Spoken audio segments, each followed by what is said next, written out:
Okay. Okay. Our next presentation will be by Jonathan Harris.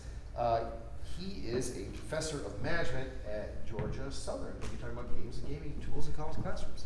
Hi, everybody. My name is John Harris. I am an associate professor of management at Georgia Southern University, Parker College of Business. So I'm coming at this from a wildly different angle than a lot of y'all. I do believe I introduced myself to some of you last Dragon Con as trying, my hardest to make business students less bad people, or at least just recognize the inherent humanity of the world and try to steward that a little bit better. And one of the ways that I try to do that is through games. So this is games in college classrooms, or the subtitle, Games, Speculative Experiences, or Subverting the Traditional Classroom Through Play. Feel free to reach out to me if you want to ever play games in your classroom. But we're going to play one game right now because it would be silly for me to do a presentation on games and not let you actually play a little bit. So all of you should have in front of you a card from the commercially available board game Dixit. Dixit is a French game, originally French language game, French artists, French designers, but it has been ported over to the United States conveniently because it uses no words. What I would love for you to do now is to look through that card and, to the best of your ability, come up with a story about whatever your field is, whatever your work is, whatever your life is, whatever your major is, about the thing that is happening in that card. The cards are inherently ridiculous. They are silly things. They are a little abstract and strange, but that hopefully there's something in there that you can latch onto, that you can tell a little bit, a 3-sentence story about the world that you live in. And once you had a moment to do that, I'd love to hear some of those stories. This is basically my presentation later. Fantastic. Well, I introduced Gary's presentation, so that's good. Yes. Feel free to you can copy that card, put it up on the screen later, and just talk about it. So if you just, in terms of the heading of the presentation, what is the story? How does the card evoke that? The card, well, you've got these people trapped, and I'm about to talk about genies and gin. Okay. And the fact that there's, the mining of, you'll see. So it very much just makes me think of my presentation. Fantastic. Well, we hit the nail on the head. I can use expressions. Anybody else? I have one. Yeah. So my name is Peace Head in the Clouds. Love it.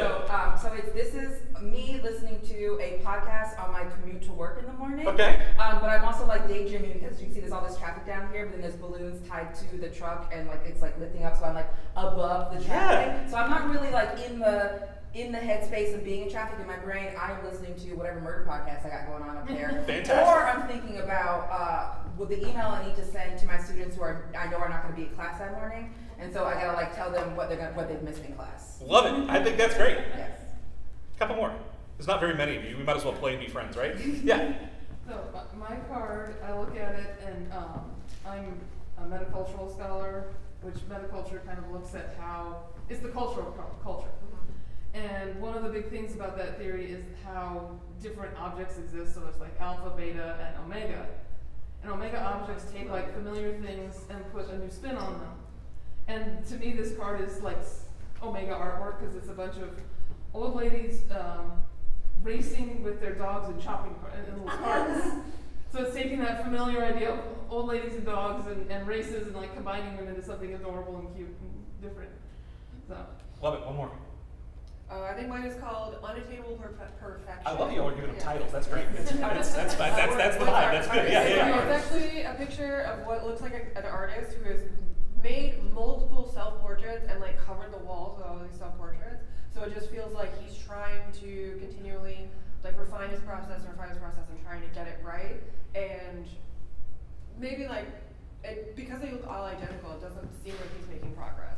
Oh, I like that. So that's so fantastic examples of the way that something like this, like a silly little game, can be used to start creating reflective experiences, creating opportunities for a little bit of growth, a little bit of expression that you might not otherwise expect. So quickly, who I am and what I do. My name is John Harris, work at Parker College of Business. I try to trick people into learning.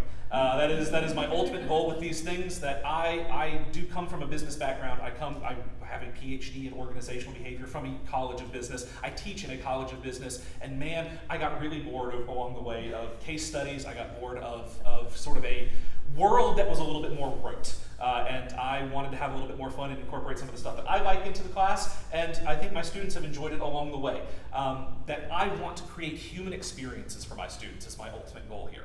That we have created a very efficient system of pumping kids through school to get them out, to get them doing other stuff, but that we don't along the way actually do the thing that, I work with undergraduate and graduate students in colleges of business, and I get people employed to the best of my ability, and routinely the thing that I hear is not teach them more stuff.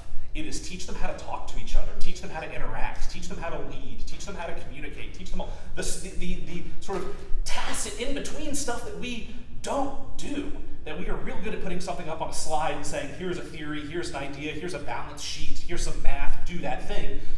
That sucks, and they can figure that out. What we need to be able to do is give them more opportunities to play and to learn and to experience, because that's ultimately what's going to get them a job. That's what's going to make the world a little bit of a better place. It's going to make it more human and more real and set them apart from everybody else that's out there that's just doing the other stuff. Particularly in a world that is more and more technologically driven, that is more AI driven now. Again, teaching them the right good prompts, fantastic information. Teaching them to be able to communicate about what that AI spits out on the other end, though.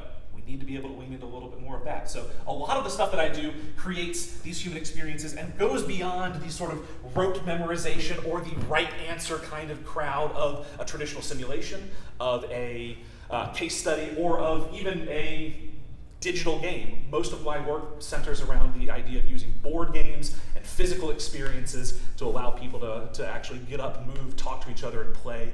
And that, as good as the technology may be, and maybe we'll get to this at some point, that a lot of simulations are ultimately multiple choice questions that are just dressed up in a nice kind of package, and that there is a right answer, there is a best answer, there is an optimal answer, it is a game that can be solved. This isn't. That something like Dixit or something like one of these other games might be a little bit more complicated. So ultimately, I frame games as experiential learning. I'd love to get everybody a job. I'd love to get everybody an internship. I'd love to make them go out and do some of these things in the world, but I can't. What I can do is give them a safe, fun place to play in class for an hour and 15 minutes so that we can actually do some of the things that they can learn without necessarily forcing them into the world that might not give them the same chance to practice. So a lot of explicit information can be taught through games. We have games that teach you all sorts of things. I think this afternoon we're going to have games that have explicit information about leading troops in a military operation and making choices about that. We have games for doctors that teach you jargon, teach you how to diagnose sepsis and things like that. We have all sorts of things that we can look, if you want to play Wingspan, you can learn a lot about birds. But that there's a lot of stuff that you can do beyond that too, because at the end of the day, the act of playing is where a lot of that lesson comes from. And so in terms of the context of the title of this session, of this seminar, speculative futures, I think of context as a speculative design exercise, where you can take an existing game like Dixit, break it down to its fundamental pieces, and even if you don't play the actual game involves giving clues to the cards and having people guess cards. Even if you just use the mechanics of it, it's not just gamification and giving people points, it is the art of growth. It is the art of seeing the present differently or imagining a different future. And here's some of the stuff that you can learn. And so this is just a list of games, but these are the things that have nothing to do with the game themselves. So games that you might be familiar with, things like Pandemic. Pandemic is about, at its heart, it's about curing the world of disease. That's not what it's really about. It's about cooperation. It's about resource allocation. It's about who needs to go where to do what to save that world. The saving is background. It's the doing that's the actual game. And so if we take these opportunities to create context and create learning moments for people, as opposed to just throwing them out there and saying, here's a game, play it, and leave it, put it back in the box. There is an educational experience that comes with every game people have the opportunity to play. Every session you go to, everything that you read or learn. And so creating that growth mindset where people can say, hey, yes, I played, Settlers of Catan with my friends. Cool. Whether you had a good time playing the game or not, you learn something about how you talk to people, about how you position yourself to make trades, about how you can either sort of pull back or push forward to make different moves on the board. That those are real choices that can inform your real experience that doesn't go back in the box. The same way that every job you've ever worked has taught you something that you either like or you don't, every game you've ever played has given you the exact same opportunity. If we as educators create the opportunity for those reflective experiences and the things that people are able to do.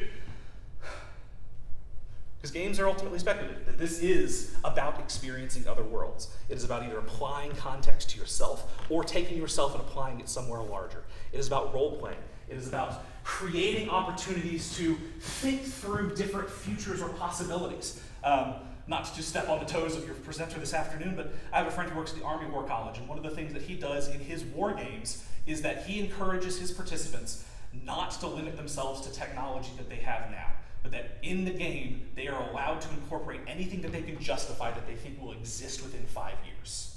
So that they have to sit there and go through this imaginative exercise of what terrible new weapons could we build in this war, but that it is ultimately this idea of, that is speculative future, right? That is the idea of what comes next.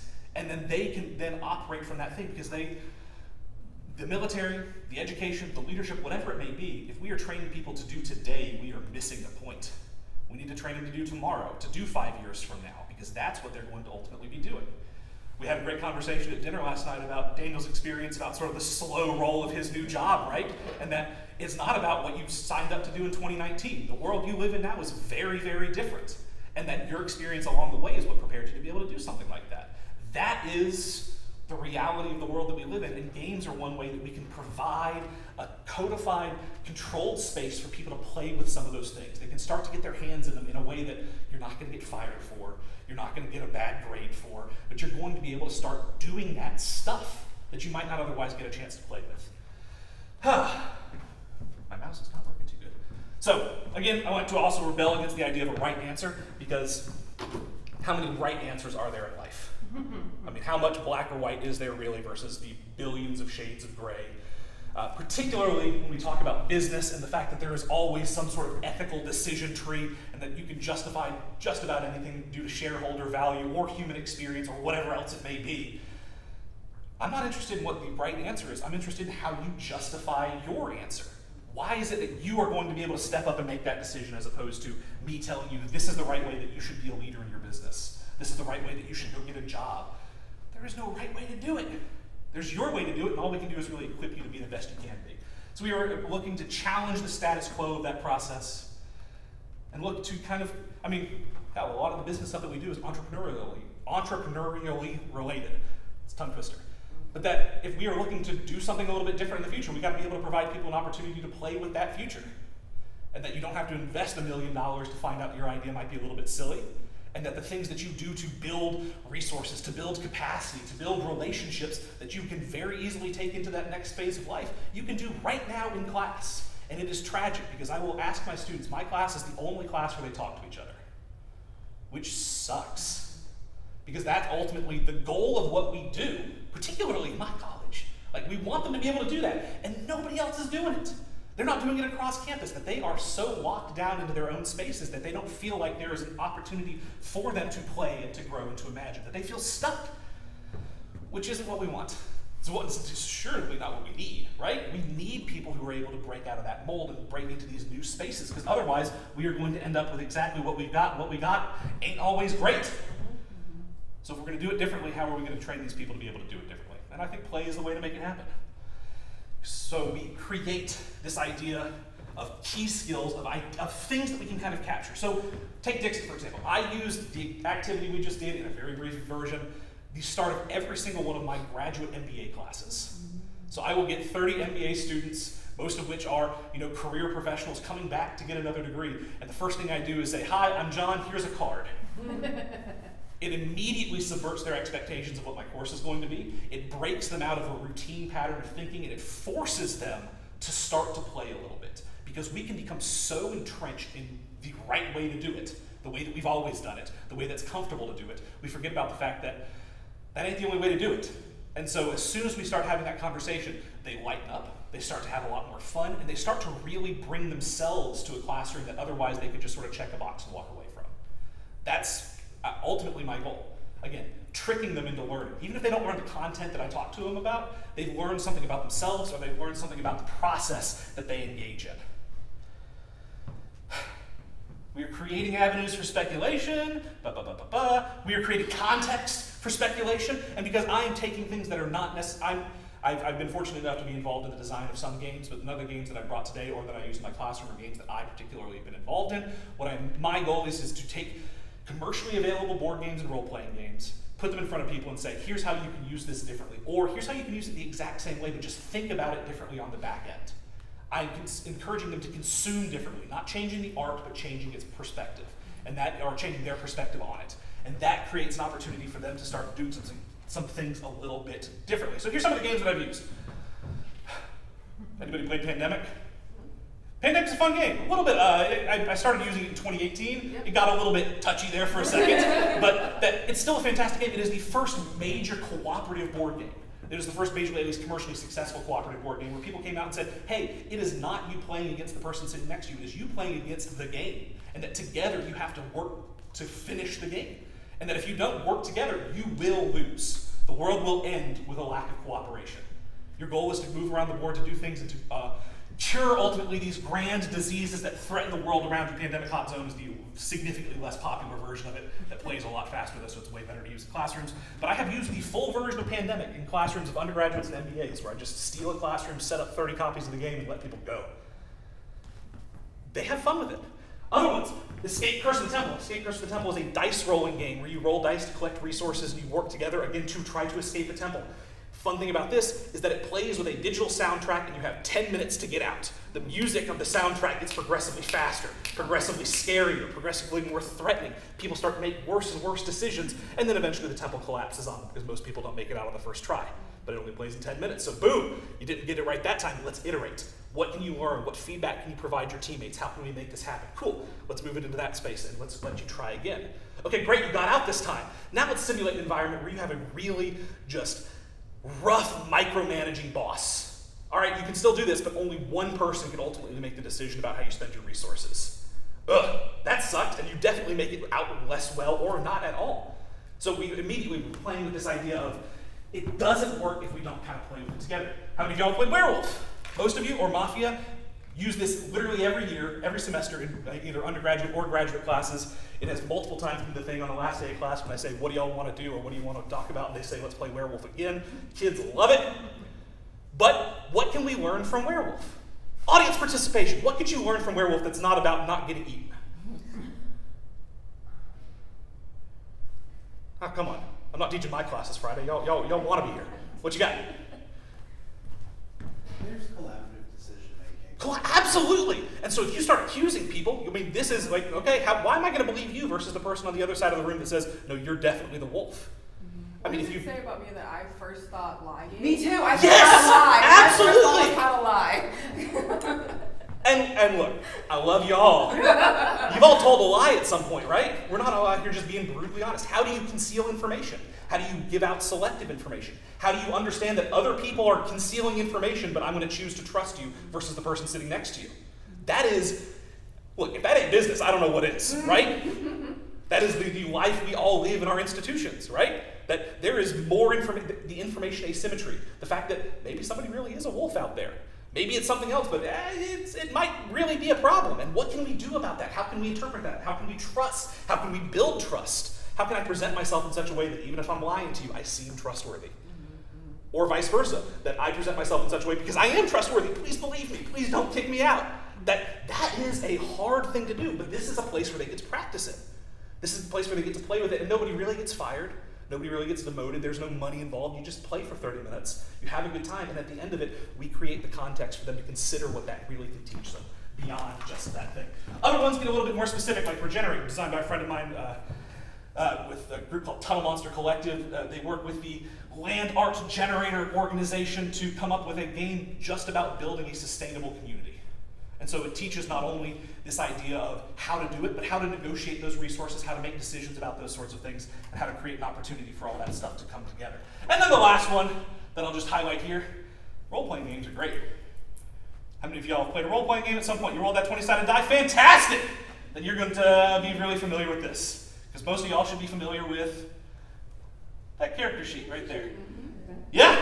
Cool. All right. With our remaining time, we got, looks like about 8 minutes. What I would love for you to do is in your head, think of, like, okay, you see the little lines there on the left. You have your key ability scores, strength, dexterity, constitution, intelligence, wisdom, charisma. I'm going to guess that most of your careers, how well you can lift a boulder or dodge an arrow is probably not critical information, right? That strength and dexterity, maybe not key abilities for you. In your jobs, in your lives, think of 3 key abilities. 3 things that you are positive are going to be, that if somebody were rating you on how good you are at the thing you do, that these would be 3 categories they rate you on. Once you have those, I want you to think about the ideal person at your job. Somebody who you like, A+, great, they're perfect. Not you, I mean, you may be the person. But that, take yourself out of it for a moment. Let's do a little bit of actual role play in the body of someone else, in the mind of someone else, not necessarily your experience. But I want you to rate each of those skills that you just thought of, those key abilities, on a scale from 1 to 10. So maybe you would say something like, vision is incredibly important for the thing that I do. Cool. Well, what would you say someone who's really good at that job would be? Are they 1 out of 10, 10 out of 10? You probably say 10 out of 10 on all of them, right? But again, love you all, but you probably suck at something. This perfect person, you got 3 scores, you only have 20 points to spend. How would you do it? Where would you prioritize that information? Would you make them kind of full jack of all trades, kind of make things as even as you can? Would you create an opportunity where they are a rock star at one thing, but then maybe something else falls off?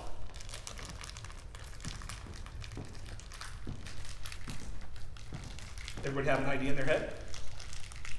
What I'd love for you to do now, I'm going to give everybody a 20-sided die.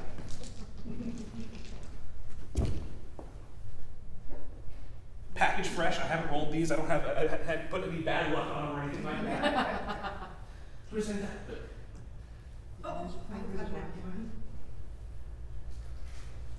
And what I want you to do, because chance is always a part of the equation, right? There are no right answers. If we knew what the perfect information out there was, I'll be honest, I get their quality. I'm not interested in games like chess, where they're at least, I mean, it's not been solved completely, but if you've got 7 pieces or left, there are perfect answers.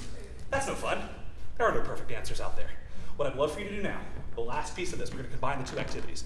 I want you to think of a question or a problem on that card that I gave you to begin with. So maybe it is head in the clouds. Maybe traffic's really bad today.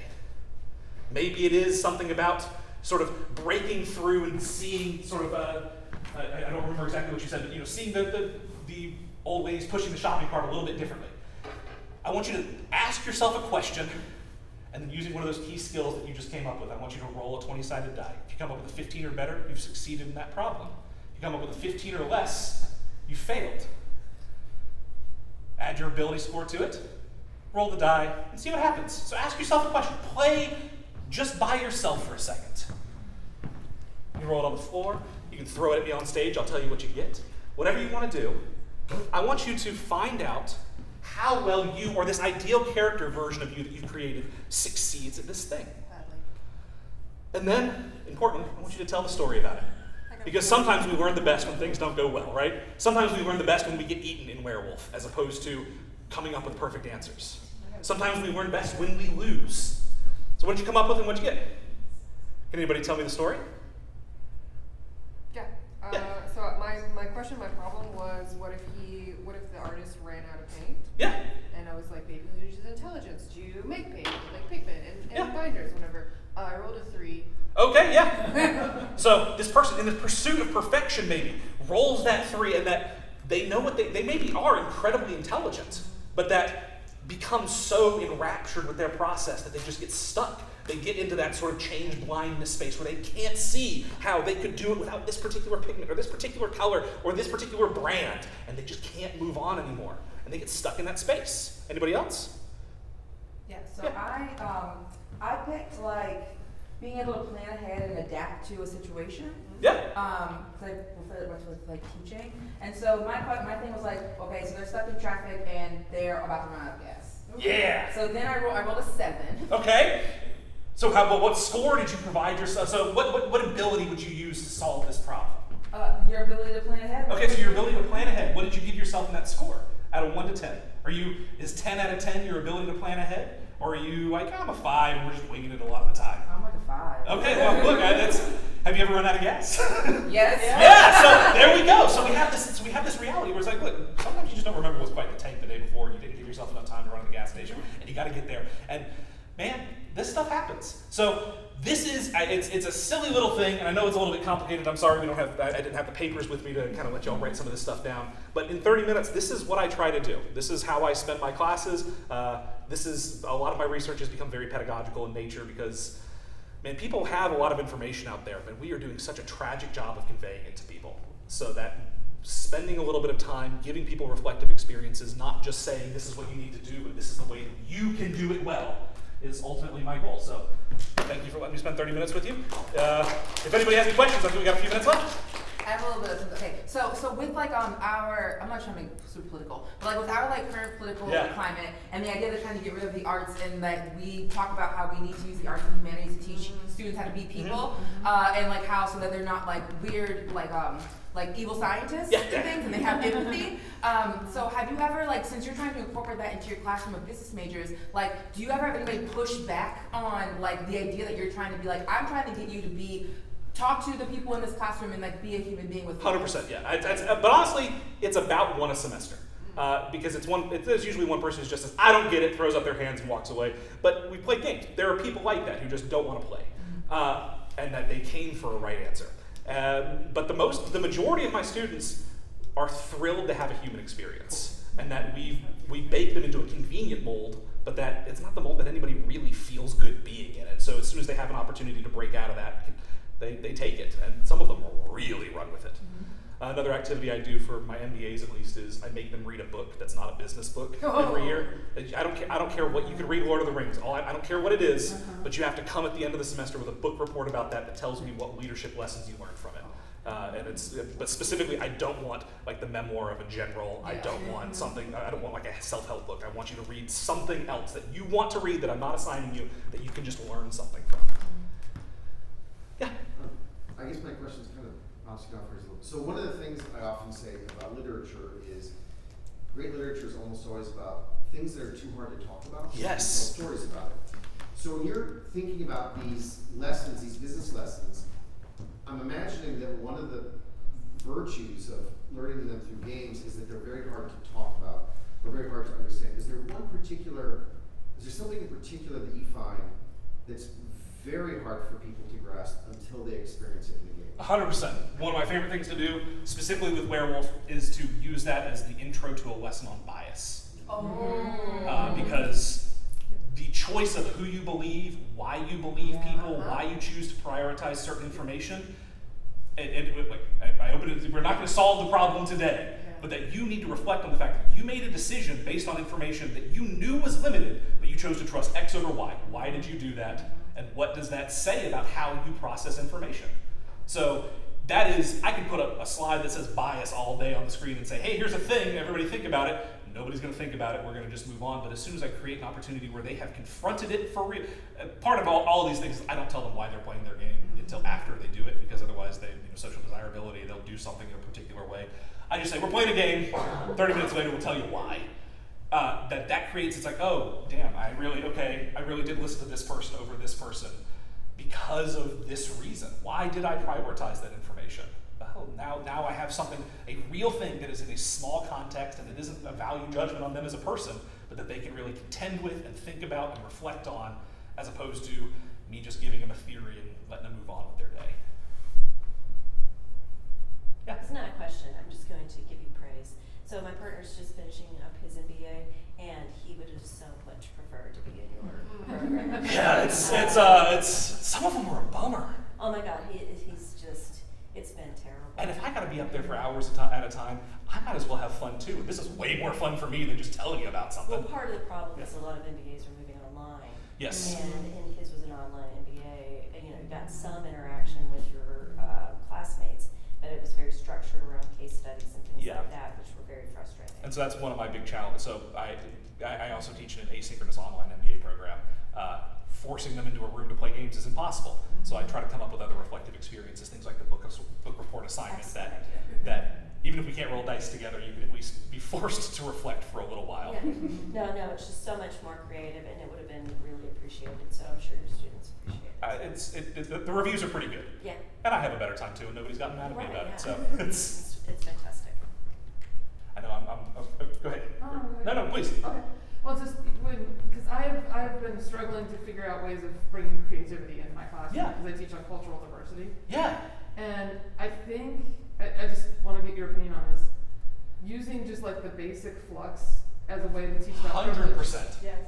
Yes. So Flux is such a great example of a game that, because you don't even have to bring in external culture. You can say, I got 3 copies of this game, 3 different groups are going to play it, and then at the end of it, the norms and procedures of just each of those groups have diverged so wildly by the end of 20 minutes that you can say, look, this is it in real time. You are creating norms and expectations in your game that other people might not understand, and that you need to, if one of the things I do, so Green Team Wins is a game that I just did a project on, we just published a paper on, that you're looking for group consensus, and so you're going around and you're trying to get people to agree with you, but that about halfway through the game, I will force the groups to trade players, and so the norms and expectations that you've had in your group, well, I'm going to all of a sudden bring somebody new in. And I watched a group of professionals at a conference like this, where they sat down at the table and they're like, okay, he reached for the card and he's like, no, I'm the one who flips the cards over. Like, they created such a cultural structure already that this new person was like, we need to teach you the lessons that you cannot do it your way. You're going to do it our way. And so I think any of those sorts of games, particularly if you force them to switch halfway through, can be fun examples of cultural diversity or cultural, cross-cultural meetings of minds. I know I'm over. Okay, we got one more. I was wondering if you have any suggestions of games that help teach like user experience design type. In a particular brand or area, or So I work at a nonprofit, a housing nonprofit. Yeah. And I'm on a team that has web developers and graphic designers and editors and writers. yeah. So a lot of different perspectives. Like different worlds that we're coming from, trying to like create a website together. Ooh, let me think on it. I will think on it, and I will definitely get back to you on it. I don't have one off the top of my head, but that is if I don't have one, I will need to find one, because that's a cool idea, and it feels like a very real problem that this can help to address. We good? I know I'm a little bit over, I do apologize, but thanks everybody, I really appreciate it.